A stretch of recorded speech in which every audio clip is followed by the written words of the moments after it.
अस्सलामुअलैकुम। आप देख रहे हैं कुकिंग विद फातिमा और मैंने ईद पे बनाया है जी शीर खुरमा। सबसे पहले ईद मुबारक। चलें अब रेसिपी की तरफ चलते हैं। जी मैंने ले लिया है यहाँ पे 4 लीटर दूध, उसको गर्म करने के लिए रख दिया है। साथ ही मैंने एक पैन में देसी घी डाला है।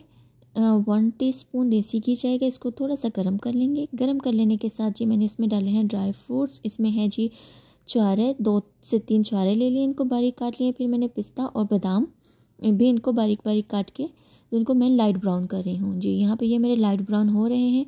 साथ ही मैंने इसमें खोपरा भी डाल दिया है, क्रश किया हुआ, वो इसमें थोड़ा सा डाला है, वो इसको हमने लाइट ब्राउन कर लेना है। साथ ही अब मैंने सेवइयाँ ली हैं, इनको भी हमने लाइट ब्राउन कर लेना है। बहुत ज़्यादा डार्क नहीं चाहिए, हमें लाइट ब्राउन कलर चाहिए। जी तो अब हमारा ये लाइट ब्राउन हो गया है, तो अब हम इसको दूध में ऐड कर देंगे। सारी सेवइयाँ को निकाल के हमने दूध में डाल देना है।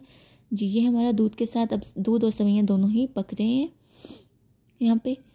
जी तो ये अब हमारा यहाँ पे दूध और सेवइयाँ दोनों तैयार हो रहे हैं। तो साथ ही अब हमने इसमें डाल देना है जी ये ड्राई फ्रूट्स जो हमने लाइट ब्राउन किए थे, वो हमने दूध के साथ ये पकेंगे। और साथ ही मैंने इसमें डाल देना है इलायची पाउडर।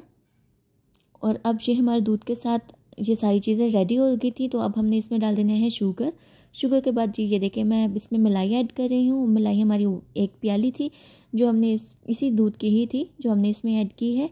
कुछ लोग इसमें खोया भी डालते हैं, लेकिन मैंने इसमें मलाई डाली है। जी तो ये मलाई के बाद ये हमारा पक के इस शक्ल में डन हो गया है। और ये देखें ये हमारा मज़ेदार शीर खुरमा रेडी है। और आप भी इस रेसिपी को ज़रूर ट्राई कीजिए, बहुत मज़े का बनता है ऐसे शीर खुरमा। जी नेक्स्ट वीडियो में मिलेंगे। अल्लाह हाफिज़, अपना ख्याल रखिएगा।